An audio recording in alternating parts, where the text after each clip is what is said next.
Hey, what's up guys? Patty Cakes here. So I've been getting a lot of questions on my stream lately about what's your favorite sniper, what do you think the best sniper in Destiny 2 is, etc. It's a difficult question for me to answer because I really like a lot of different snipers and I think that there's a lot of great ones for different scenarios, and obviously you need to have one that you really like for both the kinetic and the energy slot so that you can mix and match with different primaries. So previously my favorite sniper was always Alone as a God. I used this quite a bit in Season 4 and absolutely loved it when they made the changes to how special weapons work. Then I got the Supremacy, which I also love quite a bit. This one comes from the Last Wish raid. After getting a really good roll in the Supremacy, I was sure that that was my absolute favorite sniper until the Last Word came out, and I needed one to pair with the Last Word that was in the energy slot. So I stumbled upon the Twilight Oath, which I have the curated roll here. That's the one that gives you, if we inspect it, Snapshot and Box Breathing. Box Breathing can be helpful, but it's not a huge deal. What really is important is this is the only version of Twilight Oath that can get Snapshot. And if you're not aware, Snapshot is what allows you to zoom in so quickly with a sniper rifle. Box Breathing actually does help you with this occasionally, and the reason is that you can hard scope down a lane, and then if an enemy peeks you and you have Box Breathing active, you'll actually do a little bit more headshot damage, so sometimes that's the difference between killing a super or not. So looking at the item here on Dim, you can see a few of the stats, and there's a couple I wanted to point out that I think are really interesting. So of course it's a 140 RPM sniper. Those are really popular right now as of May 2019 because they can now double body again, so that means that if you hit 2 body shots in a row you'll actually get a kill.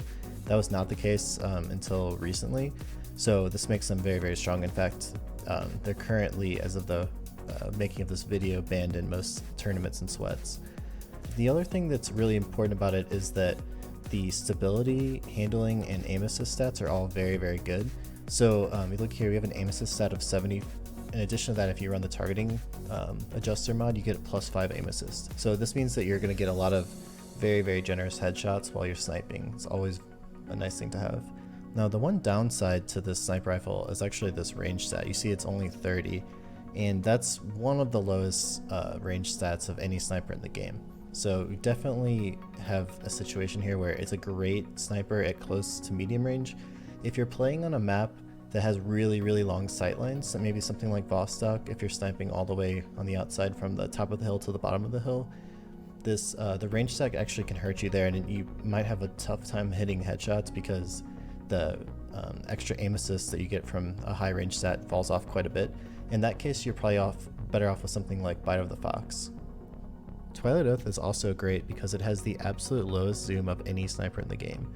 What this means is that you can use this to hold close angles due to those quick scopes that everyone loves so much, and it's just an overall amazing weapon for close quarters combat, which everyone seems to love.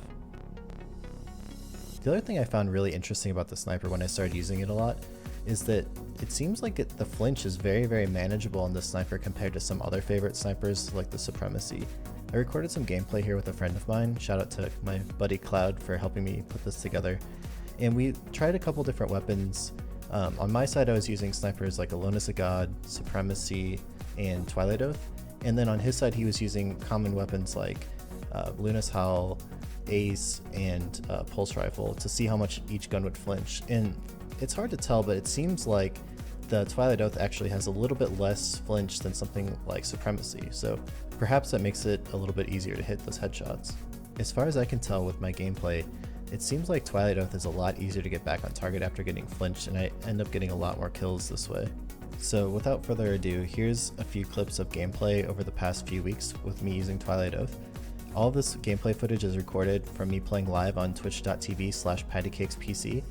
If you'd like to tune in, I'd love to see you in chat, and please, if you have any sniper questions, I love talking about snipers, so I'm always welcome those questions. If you're still trying to get to 2100 this season, my friends and I are helping as many people as possible get to that Fabled rank, so you can get the Recluse, Luna's Howl, Mountaintop, whatever gun you might be chasing from the competitive playlist.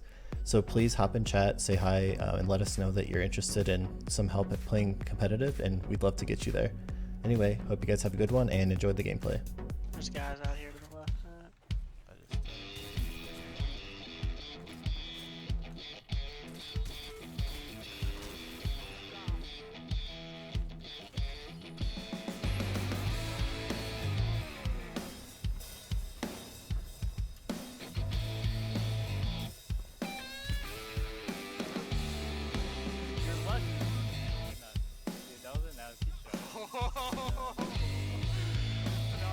nasty is that?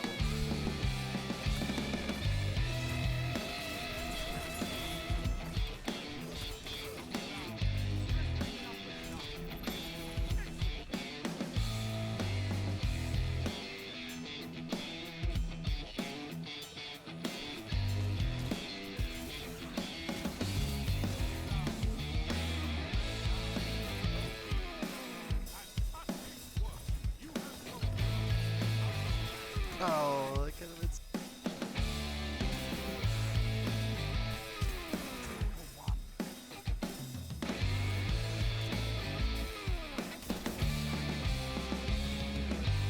this is They're both bridge. Beneath bridge. Two beneath one bridge. guy above. Maybe that was.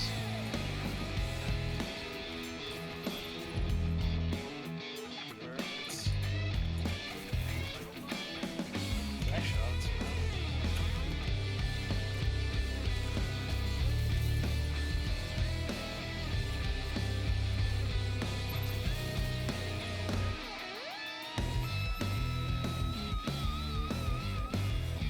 It's on the trade. That burrow. Nice. It started just cracking up because I just killed him. Oh man. His KD already is probably like a like it's just it's straight. With 10 hunters like you, Such a laugh.